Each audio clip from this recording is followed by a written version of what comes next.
Outra demonstração também da inconsequência da burguesia é o problema dos caminhoneiros. Você abre o jornal hoje e todo mundo está preocupado com o desabastecimento. E, ao mesmo tempo, eles falam que esse movimento é um movimento exclusivamente de ataque ao STF. Agora, se o Bolsonaro tem as condições de mobilizar uma categoria gigantesca como é a categoria dos caminhoneiros, e parar todo o país e desabastecer o país, porque ele está numa pinimba com o STF, então, realmente, a gente deveria ficar muito preocupado mesmo, porque ele está com a faca e o queijo na mão. E as análises são contraditórias, porque, de um lado, o ato foi um fracasso. Do outro lado, os caminhoneiros, por causa do Bolsonaro, querem parar o país. Qual que é? Onde é que está a realidade disso daí? Quer dizer, é toda uma fantasia política, né? Isso desorienta profundamente todos os militantes de todos os partidos de esquerda que se deixarem levar por esse tipo de conversa fiada. Aí o cara já não sabe se o Bolsonaro vai cair amanhã, se depois de amanhã ele vai chamar um novo ato e vai cortar o telefone na casa do Fux e o Fux não vai conseguir impedir o ato. Não dá para saber. Tá? É muito desorientador tudo isso. Né? A verdade é que os atos foram grandes, não era um golpe de Estado, era uma manifestação política do Bolsonaro contra o STF, para pressionar o STF, pressionar outros setores que estão pressionando ele, é parte da luta política. E nessa luta política, ele demonstrou uma coisa muito importante, ele tem bala na agulha do ponto de vista do apoio popular. Você pode mostrar na pesquisa que o cidadão tem 10% de apoio, mas se ele põe 125 mil pessoas na rua, a pesquisa fica desmoralizada também. O apoio dele é grande. Tentaram mostrar que a outra versão do negócio é que o ato é totalmente artificial. Que o Bolsonaro contratou uns figurantes aí para participar do ato. Lógico que tem uma parte de artificialidade nos atos, sem dúvida nenhuma. Mas eu vi também pessoas falando assim, nossa, eu via da janela do meu prédio, pessoa que não ia sair na rua de jeito nenhum de medo, né, dos figurantes. Aqueles bolsonaristas chegando de camisa amarela, ocupando os bares, etc. e tal. É como se fosse o fascismo tomando o poder no país. Ou são figurantes, ou é uma milícia fascista para tomar o poder. Precisa decidir também. Que um argumento não bate com o outro. Né? Cada argumento é contraditório com o argumento seguinte. Porque são argumentos de tipo ideológico, para propaganda, para enrolar o pessoal.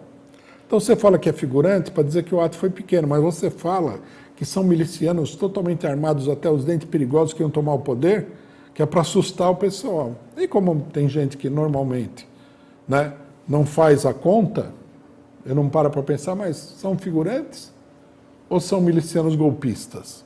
Como tem gente que não faz essa conta, as duas versões coexistem na cabeça da pessoa. Quer dizer, os atos tiveram, logicamente, uma presença, né, de aparato, como todo ato burguês tem, todo, mas esses atos do Bolsonaro são mais genuínos do que os atos que derrubaram a Dilma, ou os atos da época em que a Dilma foi derrubada. Né? Isso daí é uma coisa muito clara. Outra coisa também interessante, passou um pouco batido, né? Mas foi apresentada a seguinte versão. O governo Dória, quem acompanha a trajetória do Dória, principalmente quem mora em São Paulo, o Dória é o homem perfeito para essa época esquisita que nós estamos vivendo. Porque o Dória, ele não só ele muda de opinião, ele na verdade não muda de opinião porque ele nem tem uma opinião definida. Da mesma maneira que a esquerda passa do ponto A, dá uma curva para o ponto oposto, o Dória ele faz isso daí. O Dória na eleição, quando ele foi eleito, ele era o Bolsodória. Né? Ele estava com a camiseta escrita assim, Bolsodória. Agora ele é o Identidória. Ele passou para o outro extremo da situação. Né? Ele é o homem que defende o gay, que defende a mulher, é o anti-talibã, né? É o homem dos direitos humanos de todos, o amigo da garotada, preocupado com a vida da população. O homem que derrubou uma casa com gente dentro, agora é apresentado como uma pessoa preocupada com a vida da população. Quer dizer, ele é o homem ideal para essa época, porque ele é capaz de desempenhar qualquer papel, né?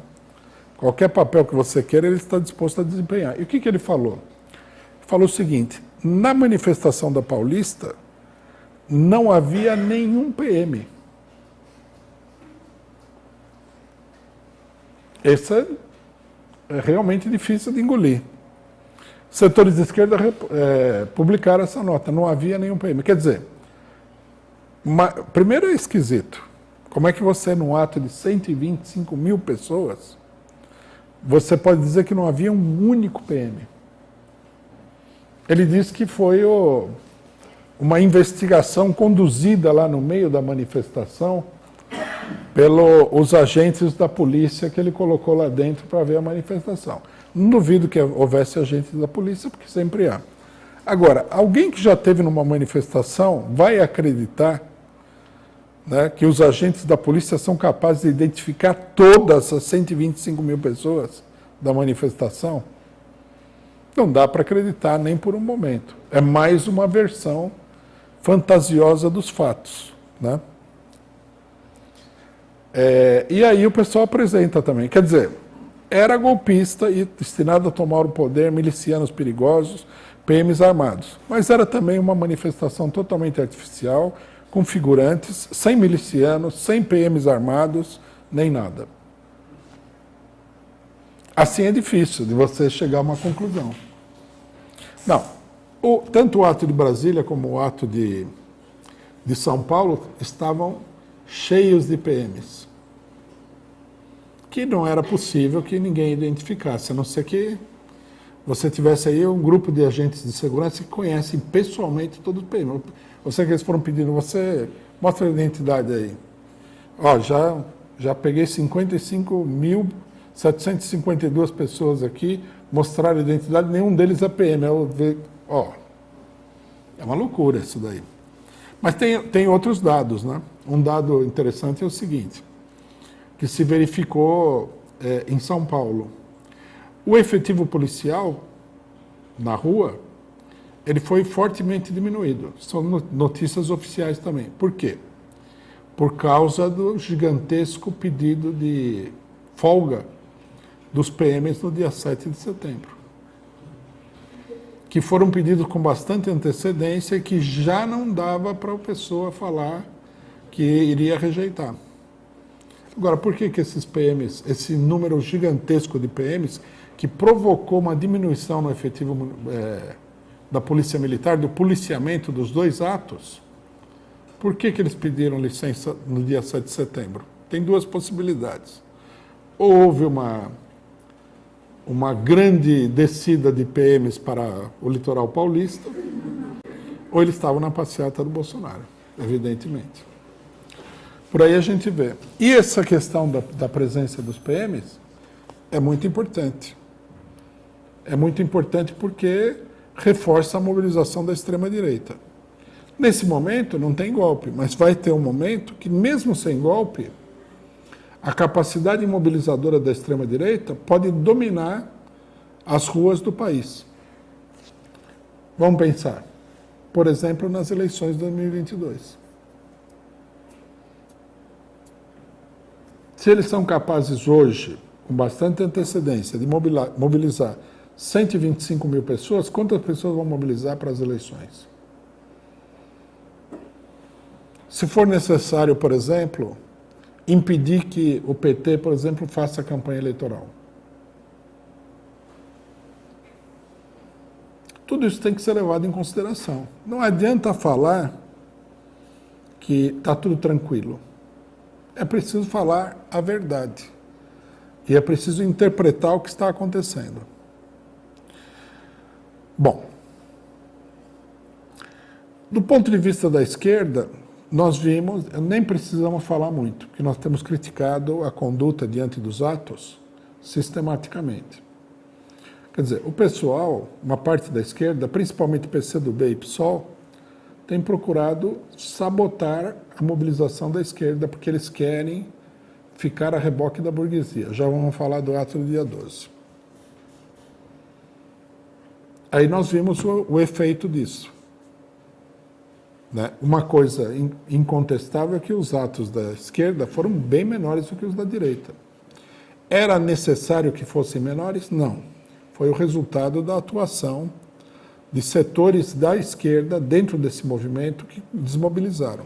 E que, diante do ato do dia 7, fizeram a campanha de que era perigoso sair às ruas para desmobilizar ainda mais.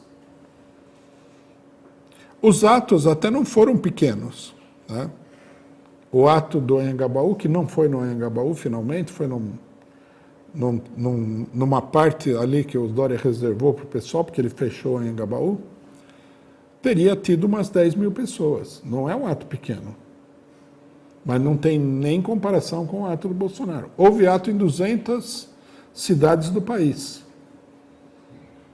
Né?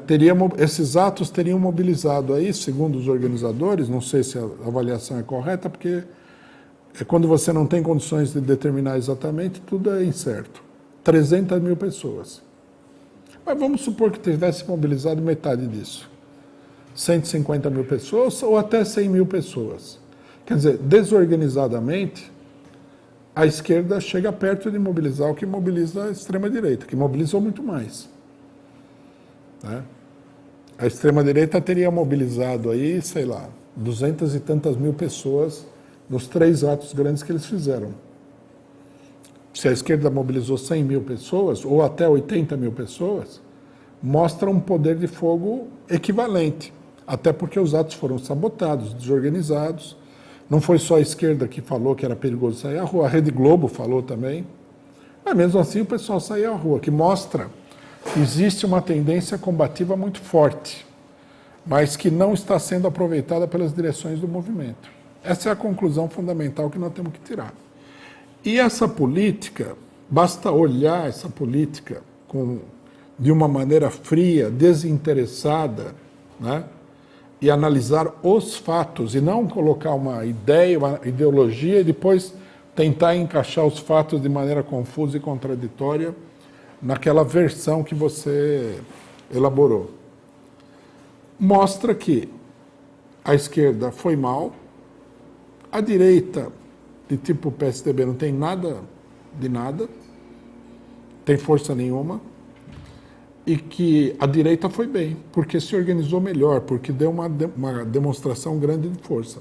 Mas que a esquerda, o movimento operário dos trabalhadores, tem muito mais potencial do que a direita. Essa é a avaliação correta dos acontecimentos. Só que precisa ter uma direção, uma condução do movimento, que seja uma condução clara, firme, sem hesitação, o que infelizmente não é o caso. Porque, passado